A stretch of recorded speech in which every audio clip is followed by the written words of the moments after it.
Hello everyone and welcome back to my channel. Today's video is going to be a bit different. I'm actually going to be trying to predict the Goodreads Choice Awards for romance. So I've narrowed it down to the top 20, and then during this video I'm going to explain how I got those top 20, and then also we're going to narrow down it to the top 10 together. So without further ado, let's just hop into the video. So the first little section here is all the books that I read that were published in 2023, but I wanted to, an easy way I had to narrow it down to things that were going to potentially be popular enough to make the Goodreads Choice Awards were whether it was over 25,000 reviews or ratings. So these are all the books that I read in 2023. But these are the only books that had more than 25,000 ratings, which some of them are obvious, like Happy Place, Emily Henry, and unfortunately I'm pretty sure Goodreads only ever chooses one in a series. So although Reckless, Powerless, and Hopeless were all published in 2023, I'm pretty sure it's only going to be one. So I think Reckless is probably the best shot just because I think it was the most popular, and Hopeless just came out, so I don't think it'll be that one.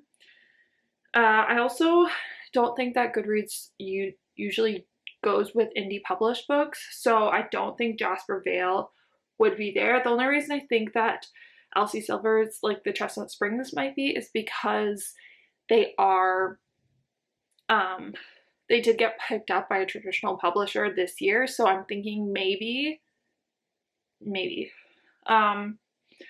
Also, Right Man, Right Time. All of Megan Quinn's books are really popular, but they've never made a Goodreads Choice Award, even if they have a significant amount of ratings. So I think it's because they are indie published. I don't think they'll be on there. But all of the other ones I think have a really good chance of being on there, like Wildfire, Yours Truly, Georgie All Along, The 7 Year Slip, The Love Wager, and Happy Place. They're all, I think, good contenders to being on the list. Okay, then I looked at all of the lists that I created throughout the year of books that I was most anticipating that were releasing in each month up until October. And I made a list of those that are romance specifically. I think the first category has to be romance. Like, I didn't include Fourth Wing even though it's a fantasy romance, because I think that'll be in the fantasy category, just like all like Crescent City books are in the fantasy section. So I think that's why I didn't include some of the more popular fantasy romance ones, because I don't think they'll be included in this category. But yeah, so these are the lists. These are all the ones that I talked about at one point in my releases that have over 25,000 reviews. So I think there's a really good chance of Radiant Sin and Secretly Yours being on there, just because they are books that from authors that have been on there previously. Same thing with Things We Hide from the Light, Yours Truly, Happy Place, Meet Me at the Lake, The True Love Experiment, Love Theoretically, Hello Stranger, and King of Greed. Those are all ones that I know that authors have been on before. So that's so I like, those ones are pretty probable. I also don't think that Coach will be on there because it's indie published. Same thing with Out on a Limb, even though it's really popular. And I don't think the Liz Tom Ford books were published. I think they recently got picked up, but I don't think they've been re-released in order to be on the list for this year. But I could be wrong. But I think that Same Time Next Summer has a really good chance because it does have like a cult following, and it's very similar to some really popular books like Same Time Next Summer, which was by Carly Fortune last year, and as well as Love in Other Words. Like, I think that it has a very similar plot to those ones, so I think it has a good chance of being on there, but I don't know if it's quite popular enough. Yeah, and also I think The Nanny could be on there because that one is another one that was quite popular, and it was traditionally published. So in romantic comedy, I didn't hear much about it personally, but when I looked, it had a lot of ratings on Goodreads. So I think that's also another one that is probable that it's going to be on there. And then speaking of authors that have been on before, I went through the last 2 years of the Goodreads Choice Awards and went and checked if any of those authors had new releases, and a bunch of them had it, but these are the ones that had more than 25,000 reviews. So on here, Final Offer I think is like very probable that it'll be on here, and I think that might be the only one that wasn't in another list.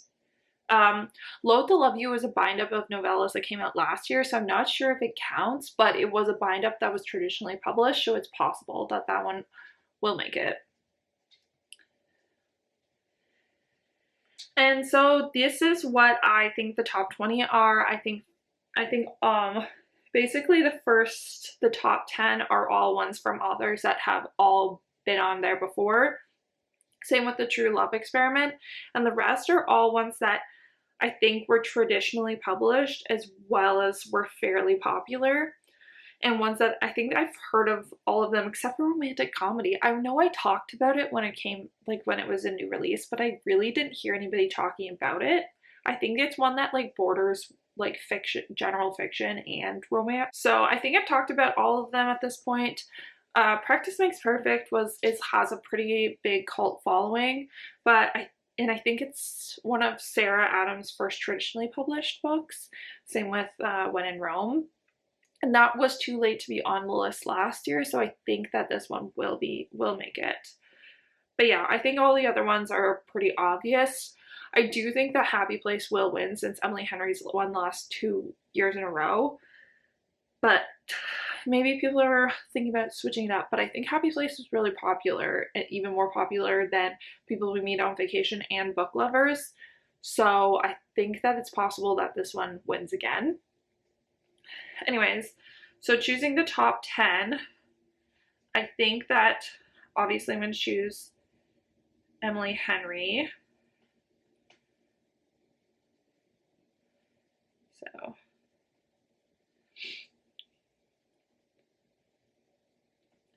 and I think Meet Me at the Lake and Love Theoretically also are pretty obvious ones that will make.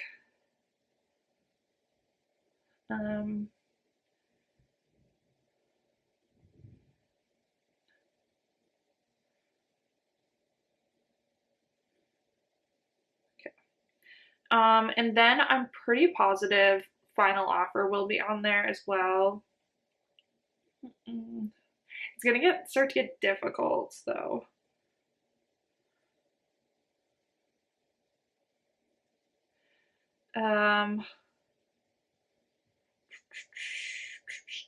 I think Things We Hide from the Light probably will. I don't know if the Tessa Bailey or the Katie Robert will make it this year, just because I haven't heard, they weren't like the most popular from books that they've had in the past. I think Yours Truly might be the most popular Abby Jimenez book that there has been yet, so I think that one's probably definitely going to be on there.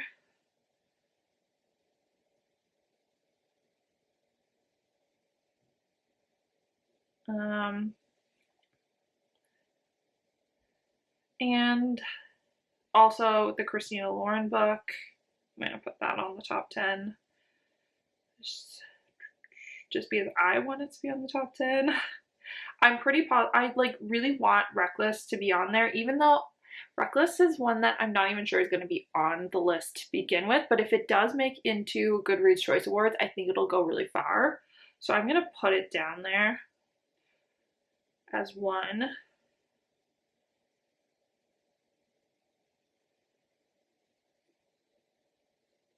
Okay, let's see. I don't know if King of Pride will make it, the Anna Huang book. I don't know.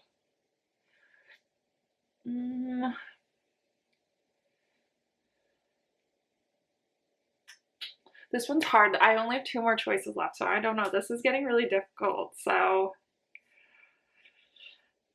I kind of think Wildfire will, just because Icebreaker didn't make it, I think, I didn't like, wasn't on the list. So, I don't know. Romantic comedy is one that like had a ton of reviews, a fairly positive one. So, but I just have not heard anybody talking about that, so I refuse to put it on the top 10. The 7 Year Slip and The Nanny, I think, are my 2 that I'm flip-flopping between. I think I'm gonna go 7 Year Slip because I think that's more like recent in people's minds. So I'm gonna go for it as the top. There we go. So those are the top 10 that I think are going to make the Goodreads Choice Awards. So their final offer: Meet Me at the Lake, Happy Place, Love Theoretically, Things We Hide from the Light, The 7 Year Slip, The True Love Experiment, Yours Truly, Reckless, and Wildfire. I just thought this was a lot of fun. I saw Jess from Peace Love Books doing this last year. I think actually a bunch of them did it as like a collab last year, but I got this idea from her and it's just a lot of fun. So I just want to give like video credit to her. Let me know in the comments what you think are going to be in the top 10 or what you think. I think pretty well is probably a consensus that Happy Place is going to win. Emily Henry's got a really big cult following and I just can't see anybody surpassing her. I mean, that's who I'm going to vote for if it makes the list for sure. So anyways, that's gonna be the end of this video. I hope you guys enjoyed. If you did, please give it a thumbs up, subscribe if you're not already, and I will see you in my next one. Bye guys.